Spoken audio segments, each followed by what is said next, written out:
Hello, first grade parents. First grade is such a pivotal year here at Charleston Bilingual Academy. And I want to talk you through curricularly how we got to first grade.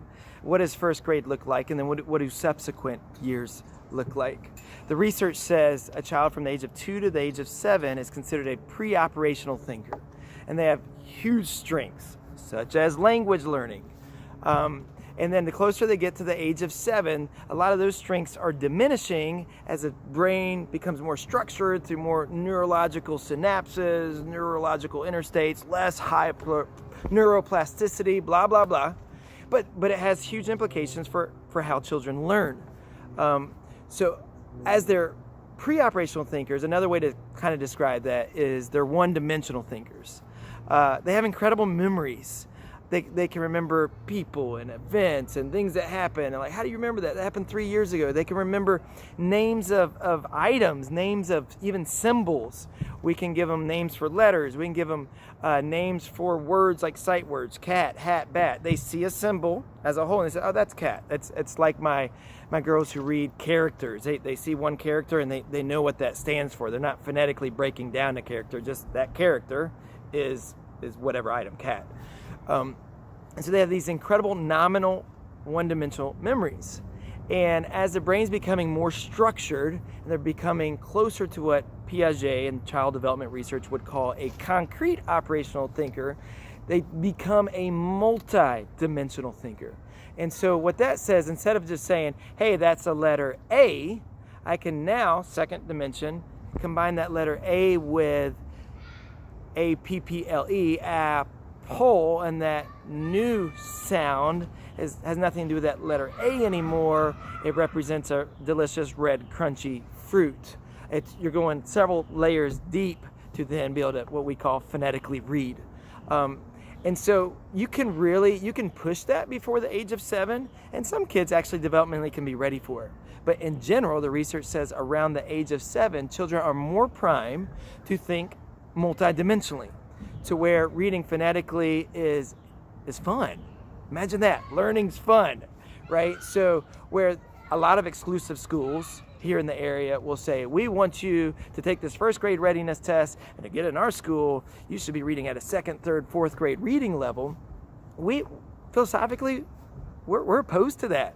We say, as long as you are a pre-operational thinker, we want to leverage your huge strengths in that area, developing linguistically, right, socially, with motricity. And we got a kind of unfair advantage because that linguistic thing, we can do that in 2 and even 3 languages. And so we leverage that, and kids are so adept at that because developmentally they're primed for that.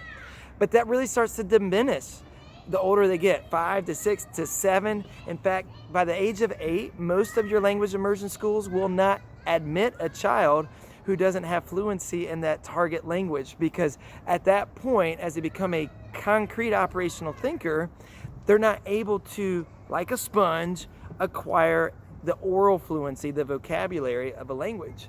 So we are in the early childhood programs, we're developing this oral fluency so that by first grade, when we start getting into literacy and arithmetic and these symbols that have multi-dimensional implications, they can manipulate them, but based on a vocabulary that says, oh, that word I just phonetically broke down, I know what it means in 2 languages.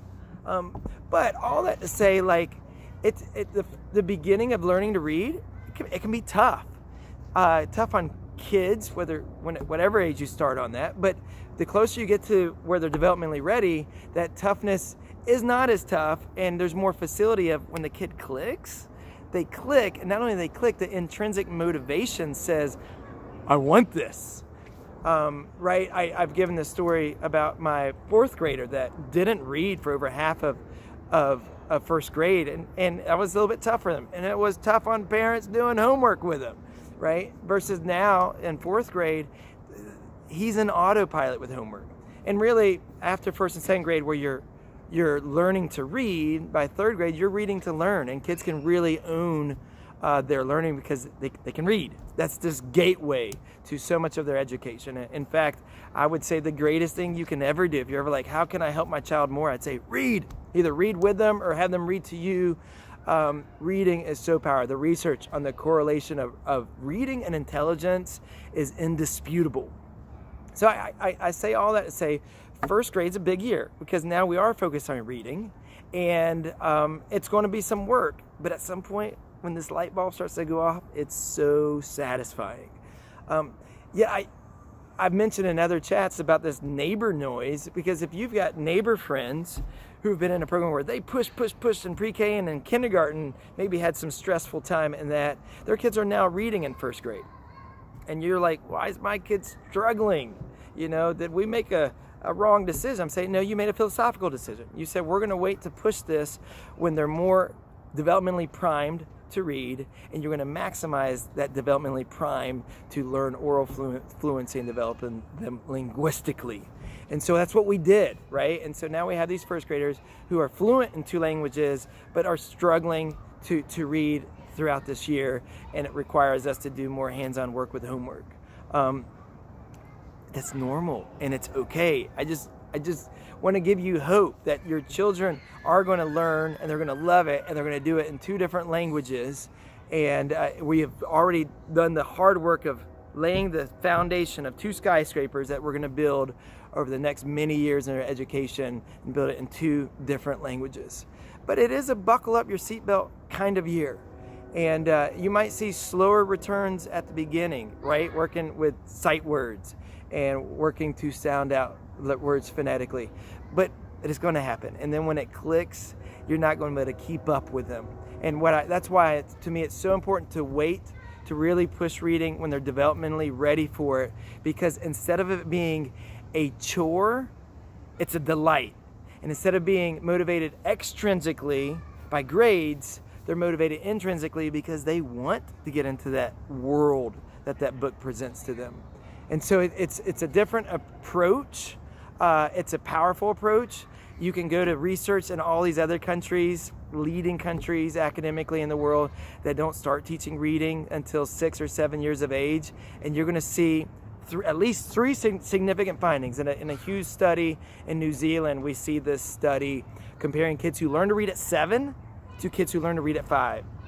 And there's 3 significant findings. Kids who learn to read later, they catch up. So it's not like the person who learned at 7 and I learned at 5 and we're both 42, they're still reading 2 years ahead of me. In fact, they catch up no later than by 5th grade. And we see in our school, in our MAP tests, they're catching up by the end of 1st, but definitely by the end of 2nd grade. Not only do they catch up, they show greater gains in reading comprehension, deeper comprehension. And then thirdly, what I like most, is they enjoy reading more. Right? And it's intuitive. If you enjoy what you read, you're going to remember more of what you read. But our goal is not a 1st grade report card. Our goal is to create lifelong learners, and we're being extremely strategic in how we position them and the timing of positioning them to be able to do this in 2 different languages. To then not just prepare them academically, but also interculturally, and also primed to go and change their worlds and not be blocked by linguistic and cultural barriers. So buckle up. But you are going to enjoy the ride.